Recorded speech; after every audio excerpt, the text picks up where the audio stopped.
Chant 10. Certaines personnes particulièrement sensibles peuvent, pendant les jeux de l'amour, faire se déplacer les montagnes. Traité de l'amour magique, 58-9. Et Gérel lâcha une bordée de jurons. Habiter un corps humain était toujours douloureux. Ces créatures faibles et méprisables étaient sujettes à toutes sortes de limitations que lui, Sérim majeur, ne connaissait pas. Dans l'abysse, il glissait à la vitesse de sa pensée, sur une mer d'huile opaque. Lorsque Baruch l'avait invoqué, il avait dû endurer 1000 souffrances pour quitter son monde d'origine. À présent, se retrouver dans le corps de cet archer du nom d'Ivi lui était carrément insupportable. 5 sens, à peine développés, c'était tout ce qu'il avait à sa disposition pour appréhender le monde. Certes, l'homme était bien proportionné et musclé pour un représentant de son espèce. Pourtant, comparé à la force du Sérim, il était aussi faible qu'un nouveau-né. Avec un sourire cruel, Égérel se consola, en pensant que tant que l'humanité ne ferait pas un effort pour se hisser sur l'échelle de l'évolution et développer les pouvoirs magiques qui se trouvaient en chaque individu, les Sérim pourraient continuer à hanter ce monde et à se nourrir de la formidable énergie qui l'habitait. Égérel fouilla dans la mémoire de l'archer. Ce n'était pas un exercice facile. En entrant dans ce corps de chair, Égérel avait tué le soldat qui y habitait, et les organes commençaient déjà à se détériorer. Son âme partie, il savait que, rapidement, les pensées et la mémoire de son hôte s'évanouiraient dans le néant. Il ne devait donc pas perdre de temps, et puisa tout ce qu'il pouvait dans les souvenirs de l'archer. Il procéda méthodiquement. D'abord, les souvenirs du plan du palais. Il se trouvait dans l'aile ouest. Les quartiers royaux étant à l'opposé, il lui faudrait traverser complètement les lieux. Égérel quitta son poste et entra dans la pièce qui donnait sur le balcon. C'était une pièce nue, avec des murs blanchis à la chaux, comme la plupart des pièces du palais. Ne perdant pas de temps, Égérel sortit et se retrouva dans l'un des nombreux couloirs. Pour celui qui ne connaissait pas l'endroit, c'était d'un véritable dédale, dans lequel il y avait allègrement moyen de se perdre. Le Sérim fouilla la mémoire pourrissante du soldat, et y trouva des bribes du chemin qu'il devait emprunter. Le bas, la force de vie qui maintenait en cohérence les pensées humaines, se dissipait rapidement dans le corps du soldat mort. Il devait faire appel à toute sa concentration pour rassembler les souvenirs qui se diluaient dans l'infini. Mais petit à petit, il s'approchait des appartements royaux. Du romarin? Oui, divin pharaon, du romarin. Et quoi? Ils auraient frotté cette petite statuette dans une décoction de romarin? Le souverain était plus que jamais ironique et cynique. Vraisemblablement. Mais dans quel but? Nous suggérer quelque chose, à l'évidence. C'est ridicule. Peut-être pas tant que cela. Cette odeur m'évoque quelque chose de familier. Pharaon tendit la main et porta la statuette à ses narines. Moi, ça ne me dit rien du tout. Égérel était caché derrière une colonne proche des appartements royaux. Il se gratta songeusement la joue, et de la peau partit sous ses ongles. Étouffant un juron, il regarda autour de lui pour s'assurer que personne ne l'avait vu faire. Ivy l'archer était techniquement mort depuis quelques heures. Normalement, il ne devrait pas se décomposer si vite. Mais l'âme abyssale d'Égérel et les corps humains ne faisaient pas bon ménage. Les cellules de ce monde avaient la fâcheuse habitude de fuir l'énergie des Sérim, et une enveloppe charnelle se décomposait rapidement lorsqu'il était habité par les démons abyssaux. On disait même que si un Sérim se projetait dans un mur, celui-ci se désagrégerait complètement en quelques jours.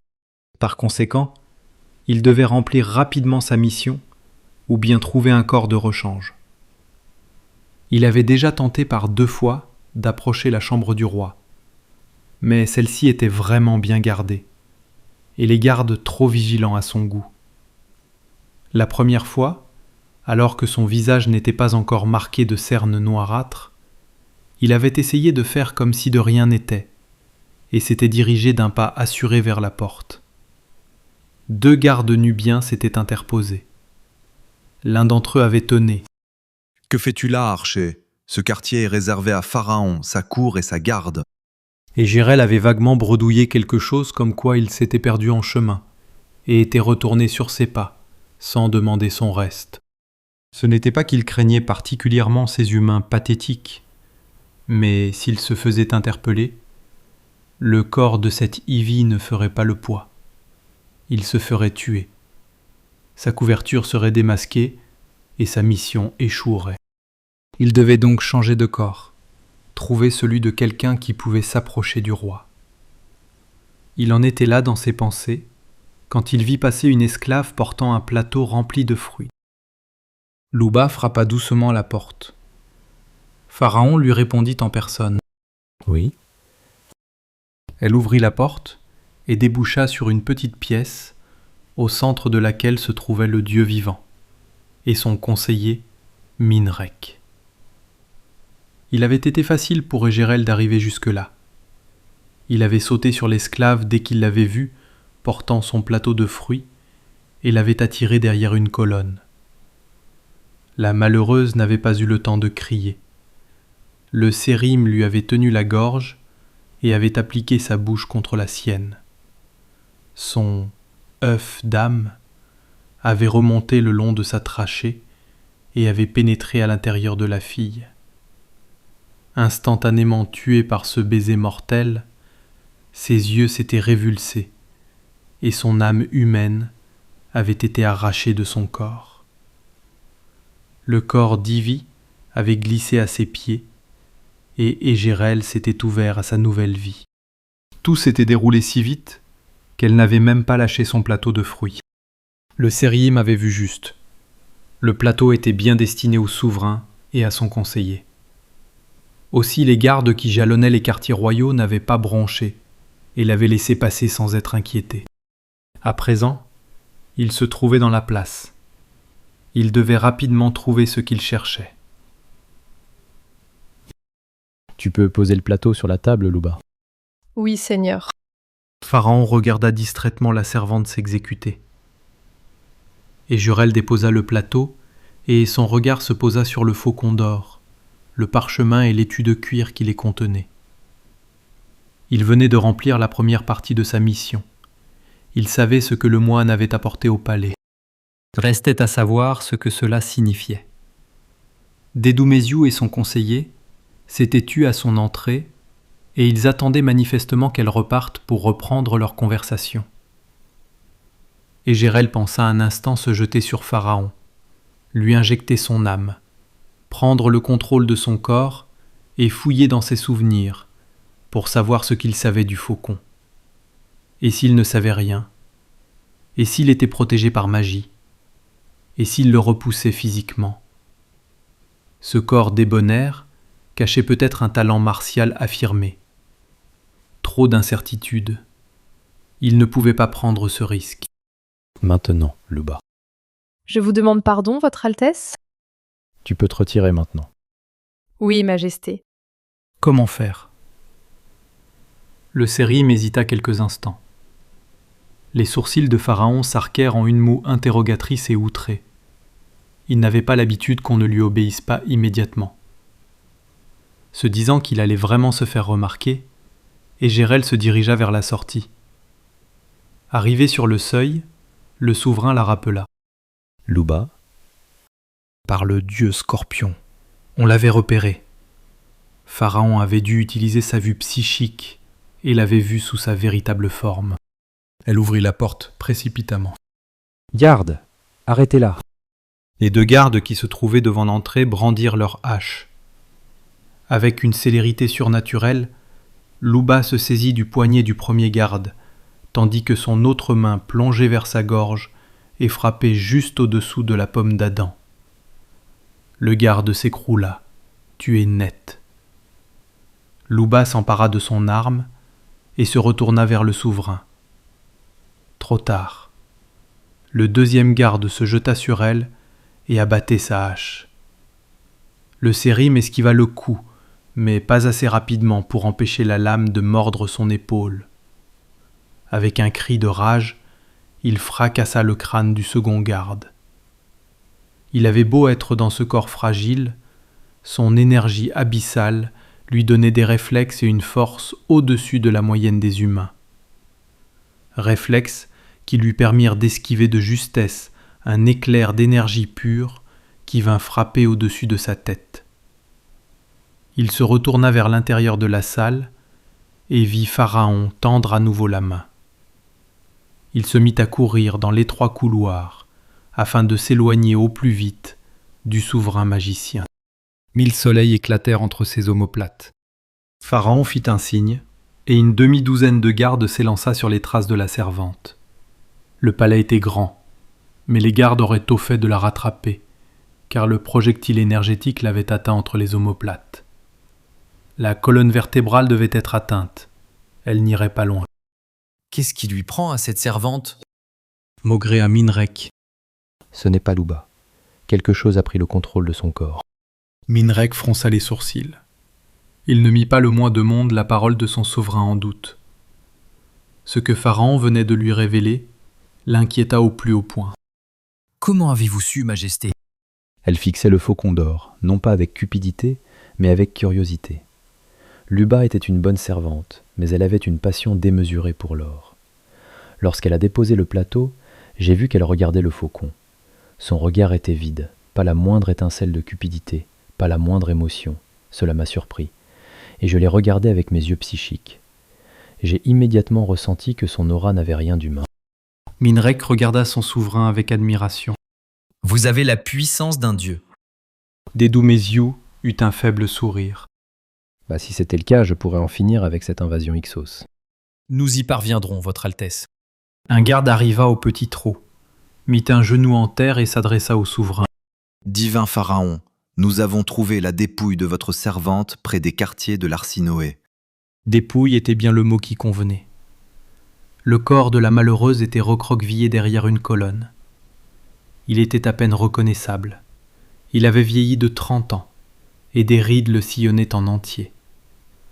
Ses joues étaient creusées, comme si on les avait aspirées de l'intérieur, et ses yeux avaient séché dans des orbites à présent presque vides. Sa bouche était ouverte sur un rictus horrible, mélange de souffrance et de haine. La pauvre, murmura Minrek. Le souverain s'accroupit à côté du cadavre. Elle était possédée. Lorsque le démon a pris le contrôle de son corps, elle est morte instantanément. Je pense qu'elle n'a pas beaucoup souffert. En revanche, mon projectile a dû faire très mal au nouvel hôte de ce corps. il est mort? Un sérim ne meurt pas aussi facilement. On peut supprimer son enveloppe charnelle temporaire, mais pas détruire son essence. Minrek et les gardes jetèrent un coup nerveux autour d'eux, comme s'ils craignaient que le démon se matérialise soudain. N'ayez crainte. Sans l'intermédiaire d'un corps de chair et de sang, le démon ne peut rien faire. Que se passe-t-il? Alertée par l'agitation qui se déroulait autour de ses appartements, la prophétesse était sortie. L'Arsinoé avait revêtu une longue robe blanche et diaphane.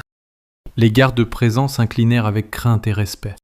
Rien d'important, nous étions Qui est cette femme? une servante. Je pense que son corps a servi de véhicule à un sérim, dans le but de m'espionner ou de m'assassiner. La pauvre, je ressens tellement de douleur en elle. Son âme est là, quelque part, qui flotte encore autour de ce corps qu'elle n'était pas prête à quitter. Je vais faire doubler la garde cette nuit. Vous feriez mieux de rentrer dans vos appartements. Bien sûr, Majesté, mais je pense que vous allez venir avec moi. Pardon? Une intuition me dit que vous allez m'accompagner, ainsi que le conseiller Minrek. Le souverain regarda son conseiller d'un air dubitatif. Minrek haussa les épaules. Les prédictions ou intuitions de la prophétesse étaient souvent aussi subites que sibyllines. Si elle disait qu'il se retrouverait dans quelques instants chez elle, ce n'était pas une fantaisie. Ils y seraient certainement. À cet instant, il prit conscience de quelque chose et il éclata de rire. Pharaon, la prophétesse et les gardes le regardèrent comme s'il était soudain devenu fou, et cela fit redoubler son hilarité. Effectivement, ils allaient se rendre immédiatement chez la prophétesse, car autour d'elle flottait l'odeur de l'encens qu'elle avait allumé dans ses quartiers, une odeur que Minrek reconnaissait entre mille, une odeur qui caractérisait la prophétesse plus que n'importe quelle autre, une odeur forte de romarin. L'Arsinoé s'assit à sa table et regarda la statuette de faucon qui y était posée. Elle était en or massif, d'une facture irréprochable. 2 petits saphirs enchâssés dans les yeux lui donnaient un regard profond, et la prophétesse s'y perdit rapidement. Elle se saisit de la statuette et plongea son regard au fond des gemmes. Elle ressentit un petit picotement au niveau de la nuque, comme si une légère traînée d'étincelles lui parcourait l'échine. Cette sensation était typiquement une réaction du corps en présence d'une forte source de magie. L'objet était enchanté. Bien. Restait à déterminer la nature du sortilège et surtout sa fonction. Cela pouvait s'avérer dangereux. Certains objets pouvaient être maudits, exploser à la figure de l'imprudent, ou pire, plonger à tout jamais l'âme de l'infortuné dans les affres de l'angoisse et de l'agonie. Il fallait donc opérer avec prudence. La prophétesse plaça ses mains de part et d'autre de l'objet, de sorte à toucher le faucon du bout de ses doigts. Elle ouvrit son esprit. Un frisson parcourut la statue et se transmit à ses bras, à ses épaules, à son cou, à son esprit. Chaque être possédait sa propre aura. Celle-ci était comme une signature astrale, rendant chaque être vivant, de la fleur à l'humain, complètement unique. Un mage expérimenté pouvait ressentir cette signature et s'harmoniser avec elle. C'était le principe de la télépathie. Il pouvait également imprégner un objet de la signature d'un tiers. Le sortilège contenu dans l'objet ainsi chargé ne se révélerait qu'à celui à qui il était destiné. Et en l'occurrence, cette personne, c'était elle.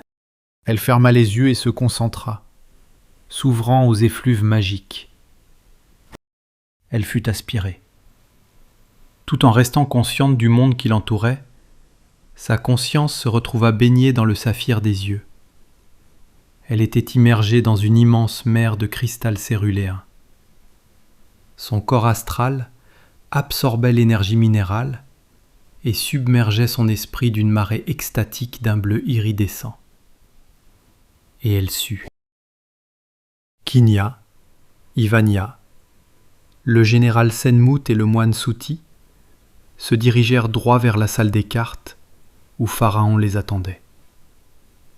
Ils avaient chevauché toute la nuit, et la poussière du voyage n'était pas encore retombée.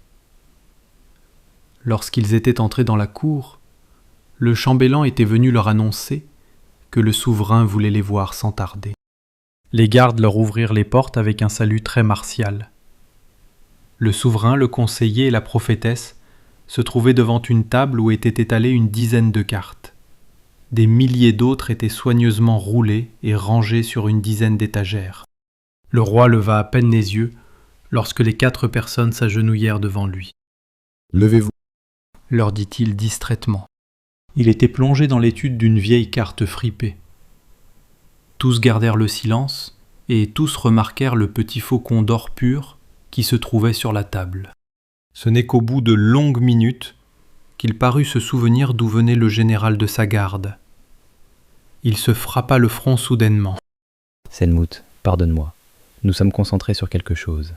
Comment s'est déroulée l'expédition ?» Ivania, grande prêtresse, et Souti de l'ordre du Faucon sont les seuls survivants de la maison de vie, votre majesté. Le regard du roi se posa sur le moine et la prêtresse. On pouvait y lire de la franche compassion. « Je suis désolé d'entendre cela. Soyez assurés que nous vengerons ceux qui sont morts assassinés. » « Merci, Votre Altesse. » répondit Ivania avec une légère révérence.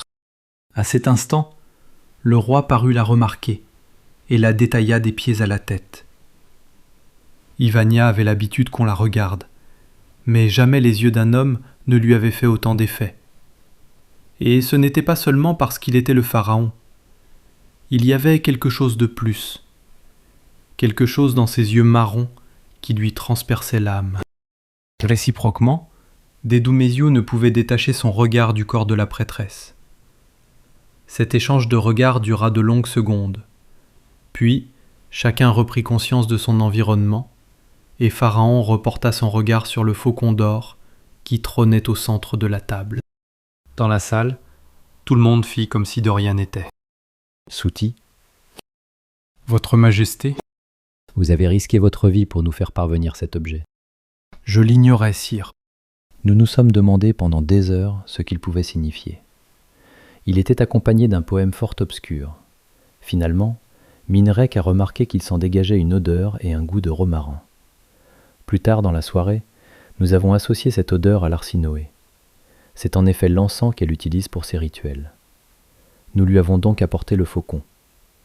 Ma chère prophétesse, voulez-vous continuer ? Certainement, Majesté. Lorsque j'ai reçu le faucon, j'ai immédiatement reconnu un fez. Un fez ? Oui, un objet très secret utilisé par les membres de l'ordre du faucon pour transmettre des messages à des membres éloignés.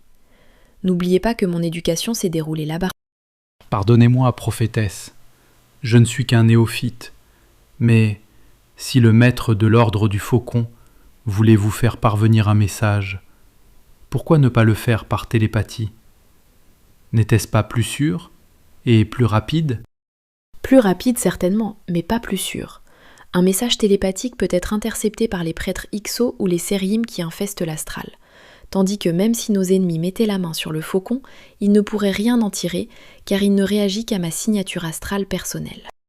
Sur ces mots, l'arsinoé plaça sa main sur l'objet. Le faucon se mit à vibrer doucement. Un léger halo l'entoura. Soudain, 2 rayons d'or obliques sortirent de ses yeux de saphir et se rencontrèrent en un point situé à quelques centimètres de l'objet. C'était miraculeux. Dans un bruissement d'étincelles, le Kemet apparut devant eux, en miniature. La vallée du Hapi, les temples de Luxor, de Karnak, le delta, tout y était. Et soudain, un point se mit à luire sur cette maquette fantomatique.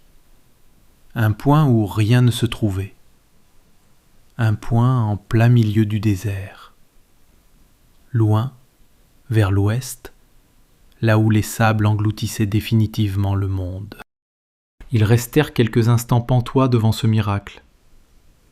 Puis, ils prirent conscience des implications de ce qu'ils avaient sous les yeux. Ils avaient tous espéré que l'ordre du faucon leur aurait légué un moyen simple et définitif pour vaincre les Hyksos. Ils durent déchanter. Apparemment, la volonté de l'ordre était qu'ils se rendent dans cet endroit inconnu, au milieu de nulle part. Le pharaon se mordit la lèvre inférieure.